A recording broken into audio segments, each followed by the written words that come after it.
Halo Sobat Rebahan, selamat datang di channel hiburan kaum rebahan.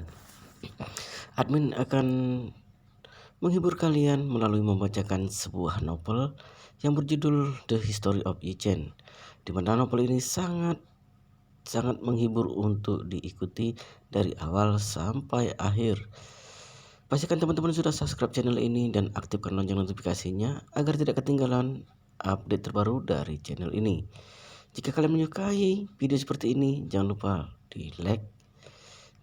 Jika berkenan, share juga ke teman kalian agar teman-teman juga tahu ada hiburan seperti ini. Baik, kita lanjutkan di part ke 102. Baik, di 102 ini kita lanjutkan ya. Benar-benar tidak mengerti apa yang sedang terjadi saat ini. Mengapa Tuan Hongwu begitu menghormati Yi-Chen? Bukankah dia adalah menantu teman ayah mertuanya yang hidup bernaung di bawah istrinya. Teman lama ayah mertua adalah seorang pecundang, pria yang menjadi menantunya otomatis adalah pecundang super. Tapi kenapa Tuan Hongwu justru begitu menghargai pecundang super seperti dirinya di saat Zhang Jian masih tidak memahami alasannya Tuan Hongwu sudah menamparnya dengan kuat. Plak! Zhang Jin ditampar hingga kepalanya merasa pusing, pipinya langsung membengkak. Tuan Wu, Anda ini? Zhang Jin terkejut hingga tubuhnya gemetaran. Dia pun berkata dengan terbata-bata, Tuan Wu, apa salahku? Tuan Wu mengetakkan giginya dengan geram menjawab, kamu itu hanya seekor anjing pesuruh bagiku. Berani-beraninya menyinggung Master Yi. Sudah bosan hidup. Baik, hari ini aku akan menyeretmu ke kandang anjingku lalu mencincang tubuhmu untuk dijadikan makanan kepada anjing-anjing peliharaanku. Sekejap, Zhang Jian merasa dirinya hancur berkeping-keping. Dia begitu ketakutan hingga tunduk lemas di lantai. Sebagai pesuruh Tuan Hongwu, dia paham sekali bagaimana sikapnya. Orang-orang yang mati di tangan Tuan Hongwu sudah tak terhingga lagi jumlahnya. Banyak orang bahkan berpikir mati di perut para anjing peliharaan Tuan Hongwu itu. Akhirnya Zhang Jian pun berlutut di lantai bersujud sambil berkata, Tuan Wu, kumohon agar Anda mengampuni nyawaku. Saya tidak sengaja melakukannya. Saya tidak tahu kalau dia adalah teman Anda. Teman? Tuan Wu memandang menendang bagian dada Zhang Jian dengan keras berkata, Master Yi adalah orang yang paling kuhormati dalam hidupku. Aku tidak punya hak untuk disebut sebagai teman beliau. Ucapan Tuan Hongwu ini sungguh mengagetkan. Semua yang mendengarnya makin tercengang. Siapa jati diri Yi-Chen yang sebenarnya? Sampai-sampai mampu memotong Tuan Hongwu begitu tunduk padanya. Pan Juanming yang berada di samping juga gemetaran. Dia melihat menantunya yang dipukul oleh Tuan Hongwu. Meski merasa pilu tapi kekuatannya jauh melebihi itu. Saat itu juga Tuan Hongwu memanggil pengawal di sebelahnya, kemari, bawa si keparat ini ke kandang anjingku. Kedua pengawal tersebut segera maju dan hendak menyeret Zhang Jian pergi. Zhang Jian begitu shock hingga menangis dan histeris. Dia menoleh menatap Yi-Chen. Dirinya bersujud menangis dan memohon sekuat tenaga. Yi-Chen, ini semua salahku karena tidak tahu diri. Melihat pertemanan kedua ayah mertua kita, kumohon padamu, biarkan Tuan Hongwu melepaskanku saat kali ini saja. Yi-Chen tertawa, apa? Sekarang kamu sudah tahu bagaimana memohon kepada orang lain? Bukankah tadi kamu ingin mengusirku dari sini? Zhang Jian menyeka air matanya dan terseduh-seduh berkata, Tuan Yi, asalkan kali ini Anda memaafkan saya rela memberikan seluruh hak aset yang saya miliki pada Anda. Saat mendengarnya, Paman Yuaming spontan berkata, Zhang Jian, apakah kamu sudah gila? Aset di bawah namamu sebagian besar menggunakan uang yang kuberikan padamu, lagi pula setengahnya lagi merupakan milik putriku. Dasar tua bangka, diam kamu. Sorot mata Zhang Jian tampak kehilangan akal. Dia memelototi Pan Juanming dengan marah berkata, Tuan tua bangka keparat, apakah kamu sudah buta? Kamu tidak lihat nyawaku sudah terancam begini? Pan Yuanming tidak menyangka Zhang Jian akan memakinya sedemikian rupa. Sekejap emosinya memuncak, dia pun membalas, kamu, apa-apaan kamu ini? Jangan lupa, aku ini ayahmu. Anyah kamu, Zhang Jian dengan keras berkata. Jika bukan karena kamu yang ingin aku memperlancar rencanamu, bagaimana mungkin aku akan menyinggung Master Yi? Usai mengatakan, Zhang Jian melihat ke arah Yi Chen. Dia menangis dan mengadukan segalanya padanya. Master Yi, ini semua akibat perbuatan si tua bangka itu. Sejak kemarin dia terus menyuruhku untuk membantunya mengejek Anda serta ayah mertua Anda. Makanya saya kilap dan melakukan hal yang tidak pantas padamu. Dia adalah akar masalah dari semua ini. Orang yang seharusnya dipotong-potong dagingnya lalu diberikan pada anjing, itu dia. Kamu. Setelah mendengar ucapan Zhang Jian yang kurang ajar itu, Pan Yuanming sangat kesal hingga bagian dadanya terasa nyeri. Dia tidak pernah menyangka menantu kesayangannya yang selalu dibangga-banggakan itu sekejap akan berubah menjadi sepici ini terhadap dirinya, bahkan ingin membuatnya kehilangan nyawanya. Sekujur tubuh Pan Yuanming gemetaran.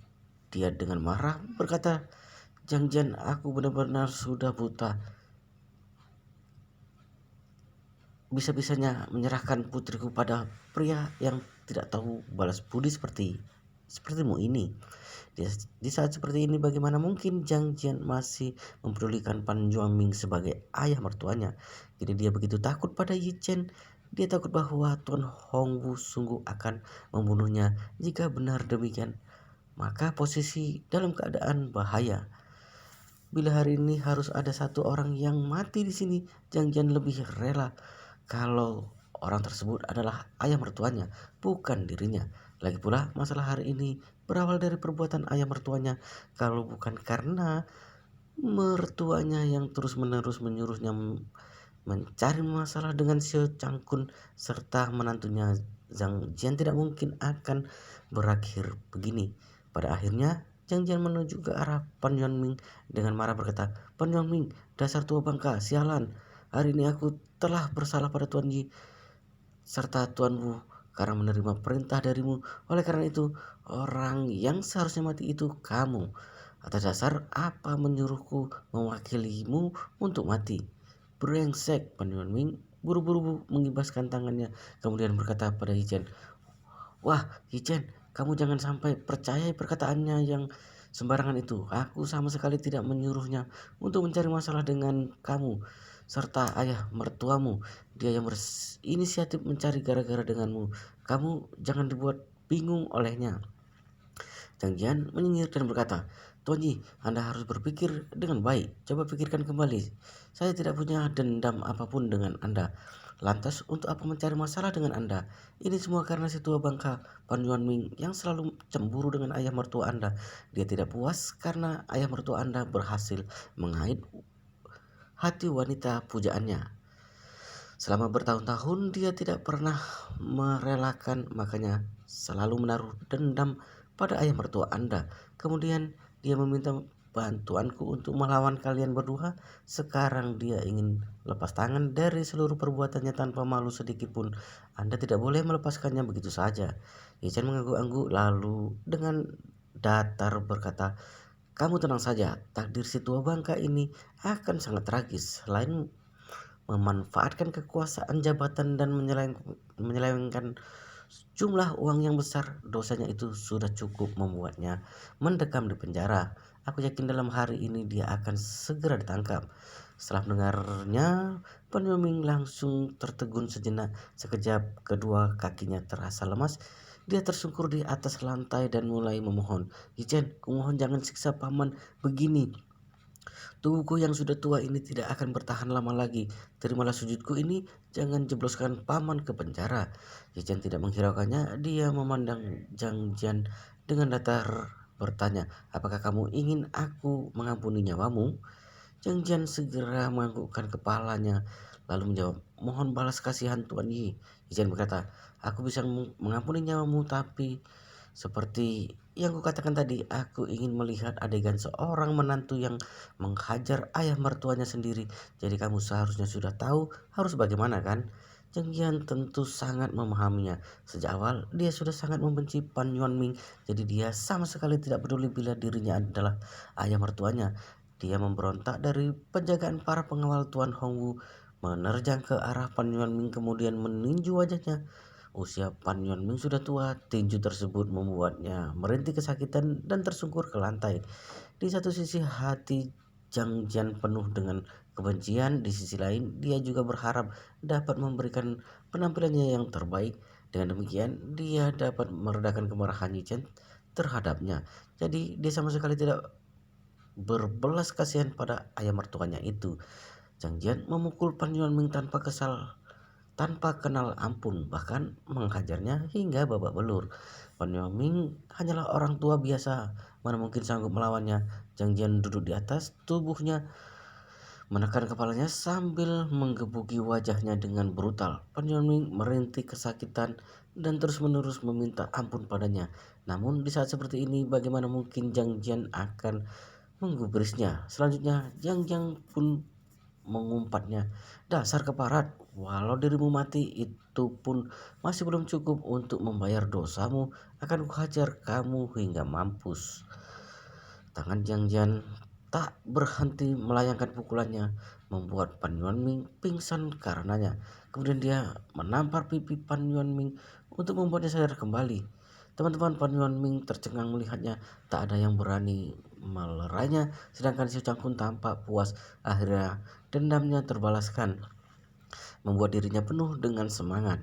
Ketika melihat Pan Yuanming hampir mati dihajar oleh Zhang Jian, Yi Chen pun menghentikannya. Sudah, jangan pukul lagi. Kalau dipukul lagi, dia akan mati. Aku masih ingin dia menghabiskan sisa hidupnya di penjara. Setelah mendengarnya, Zhang Jian baru menghentikan perbuatannya. Dia beranjak berdiri dari atas tubuh Pan Yuanming, meludahinya dan memakinya. Dasar tua bangka, masih berniat untuk mencelakaiku lagi. Jika bukan karena Tuan Yi yang berbaik hati, aku pasti sudah mengajarmu hingga mati. Usai berbicara, dia langsung berlutut di lantai dan merayap ke hadapan Yi Chen dengan miris memohon. Tuan Yi, apakah Anda sudah puas dengan penampilan saya tadi? Dapatkah Anda mengampuni nyawaku? Mohon. Yi Chen mengangguk kemudian membalas, boleh saja, tapi kamu tetap harus membayar ganjaran atas perbuatanmu. Zhang Jian segera bertanya, Tuan Yi, bagaimana cara agar Anda dapat memaafkan saya? Yi Chen tertawa dan berkata, kamu sudah lupa dengan perkataanku tadi. Aku menyuruhmu bersiap-siap untuk menjadi kuli bangunan yang mengangkat semen setiap harinya. Dalam sekejap, tubuh Zhang Jian menjadi lemas. Dia menangis berkata, Tuan Yi, saya tidak ingin bekerja di area konstruksi. Kumohon pada Anda, beri saya kesempatan satu kali saja. Kelak saya akan menjadi pesuruh Anda. Saya akan melakukan apapun permintaan Anda. Yi mengangguk-angguk, dia tersenyum dengan angkuh. Baik, Janjian dengan semangat berkata, terima kasih Tuan Yi, terima kasih sekali. Yi tertawa, aku belum selesai bicara, tidak perlu buru-buru berterima kasih padaku. Setelah mengatakannya, Yi menyeringai sambil bertanya, bukankah kamu ingin menjadi pesuruhku? Mematuhi segala perintahku. Kalau begitu, aku ingin kamu bekerja di area konstruksi sebagai kuli bangunan selama 20 tahun. Bila waktunya sudah berakhir, kamu akan bebas. Hah? Jangan benar-benar terpukul. Di saat yang sama, Yi Chen berkata pada Tuan Hongwu, Hongwu, carikan sebuah area konstruksi, kemudian berikan sebuah rantai anjing padanya. Suruh dia mengangkat semen setiap hari. Setelah 20 tahun berlalu, biarkan dia pergi. Bila dia mencoba kabur sebelum waktunya tiba, langsung hajar dia hingga mati dan berikan dagingnya pada anjing. Tuan Hongwu segera mengangguk-angguk lalu menjawab, Mas Ri, tenang saja, saya punya banyak area konstruksi di kota Jinling. Nanti akan kucarikan tempat yang pekerjaannya paling sulit dan paling melelahkan. Bagus, Yi Chen dengan puas berkata, biarkan dia bekerja dengan keras sambil berintrospeksi diri. Zhang Jian menangis dengan histeris. Tuan Yi, waktu 20 tahun itu panjang sekali. Mohon belas kasihan Anda. Kurangi sedikit waktunya. Jika tidak, hidupku kelak benar-benar akan hancur. Yi Chen menyeringai, jangan tawar-menawar denganku. Dulu ada seorang ayah dan putranya yang sikapnya sangat keterlaluan. Sekarang mereka sudah berada di Gunung Zhangbai untuk menggali ginseng. Bahkan Seumur hidup tidak akan bisa meninggalkan gunung tersebut. Jika kamu protes terus, aku akan mengantarmu ke sana. Saat itu juga Tuan Hongwu berkata dengan sinis, Zhang Jian, sebaiknya kamu pasrah saja dengan nasibmu. Kedua orang yang pergi ke Gunung Jangbai itu diantar oleh pengawalku. Mereka harus menyetir selama 3 hari 3 malam untuk sampai di kaki gunung tersebut. Terlebih lagi saat ini di sana baru masuk musim dingin. Cuaca di tempat itu benar-benar sangat dingin hingga tanahnya pun membeku. Ketika di luar ruangan, suhunya mencapai minus 20-an derajat. Bila di dalam ruangan, suhunya minus 7 sampai 8 derajat. Mereka berdua hampir mati membeku. Mereka bahkan harus mencari persediaan kayu bakar ke dalam gunung. Katanya setelah melewati hari ke-27 suhu di luar ruangan dapat menurun hingga minus 40 derajat. Air kencing saja bisa langsung membeku. Jika kamu ingin mencobanya, sekarang juga aku dapat mempersiapkan untukmu. Setelah mendengar bahwa dirinya akan dibawa ke Gunung Jangbai untuk menggali gingseng, Zhang Jian sungguh ketakutan, jiwanya hampir melayang. Dia segera menangis dengan histeris. Jangan, jangan, Tuan Wu, saya menerimanya. Akan kuterima semuanya. Saya akan pergi ke area konstruksi untuk mengangkat semen. Saya tidak ingin pergi ke Gunung Jangbai untuk menggali gingseng. Zhang Jian benar-benar sudah pasrah dengan nasibnya. Daripada harus menggali gingseng di Gunung Jangbai, masih dapat ditinggal di kota Jinling dan mengangkat semen di area konstruksi jauh lebih baik. Setidaknya dia masih bisa hidup di kota, dapat pulang ke rumah dan memiliki kehidupan yang layak. Apalagi tiba di Gunung Jangbai, maka kehidupan selamanya akan tamat. Tuan Hongwu melihat Zhang Jian yang telah mengalah. Dia menyengir dan berkata dengan angkuh, kamu sudah termasuk beruntung. Jika tidak, hari ini aku akan langsung mencincang dagingmu lalu memberikannya kepada anjing peliharaanku. Zhang Jian buru-buru mengangguk. Dia bersyukur dengan terseduh-seduh. Terima kasih atas kebaikan Tuan Yi. Terima kasih Tuan Hongwu.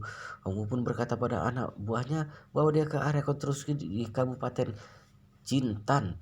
Biarkan dia tinggal dan makan bersama kuli bangunan lainnya. Setiap bulan mendapatkan waktu istirahat sebanyak 2 hari. Baik, Tuan Wu. Kedua pengawal Tuan Hongwu segera menyeret Zhang Jian keluar. Tuan Hongwu menunjuk ke arah Pan Yuanming yang sekarat di lantai. Dia bertanya pada Yichen, Master Yi, bagaimana dengan si tua bangka ini? Yichen menjawab dengan datar, pihak kepolisian akan segera datang menangkapnya. Setelah mengatakannya, sekelompok polisi masuk dengan tergesa-gesa kemudian bertanya dengan suara yang lantang, siapa yang namanya Pan Yuanming? Xiao Changkun segera menunjuk Pan Yuanming yang terkulai di lantai dan menjawab, Pak polisi, dia orangnya. Polisi tersebut menghampiri Pan Yuanming lalu mencocokkan wajahnya dengan foto yang dibawa olehnya. Lalu berkata, benar, ini memang dia, bawa pergi. Anggota kepolisian yang berada di sampingnya bertanya, Kapten, orang ini telah terluka dan pingsan. Bagaimana ini? Bawa ke rumah sakit dulu. Kapten tersebut berkata, setelah kondisinya pulih baru kita tahan. Salah satu teman sekolah mereka, Jongkin, buru-buru bertanya, Pak polisi, memangnya kesalahannya apa yang dilakukan oleh Pan Yuanming? Polisi tersebut menjelaskan, Pan Yuanming diduga telah menyalahgunakan kekuasaan jabatannya mendapatkan keuntungan dengan total 50 juta yuan secara ilegal. Semua orang tercengang. Tak ada yang menyangka hal tersebut akan terjadi, padahal Pan Yuanming sebagai kader perusahaan petrokimia telah memiliki penghasilan yang sangat besar, tapi bisa-bisanya dirinya memanfaatkan jabatan demi keuntungan pribadinya. Pan Yuanming yang masih tidak sadarkan diri telah dibawa pergi oleh polisi. Seluruh teman sekolah lainnya turut berdesah. Di sisi lain, mereka semua mulai memandang Yichen dengan tatapan yang takjub sekaligus penuh dengan rasa takut. Walau bagaimanapun, Yichen adalah orang yang mampu membuat Pan Yuanming serta Zhang Jian hancur seperti ini. Kemampuannya telah jauh melampaui bayangan mereka. Namun ada seorang yang mendesak dan berkata, sayang sekali Zhang Jian telah pergi.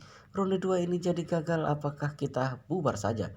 Segerombolan orang itu tampak sedikit kecewa. Semuanya ingin datang menikmati suasana di klub Hui Huang. Tak disangka mereka hanya bisa memasuki lobi utama klub tersebut. Sama sekali tidak punya kesempatan untuk masuk ke dalam ruangannya. Di saat yang sama, Yichen berkata pada Tuan Hongwu, Hongwu, kartu membermu bisa mengakses hingga lantai berapa? 10, jawab Tuan Hongwu dengan secepat mungkin. Yichen berkata, kamu bantu aku memesan sebuah ruangan di lantai 10. Biarkan paman-paman ini bersenang-senang di sana.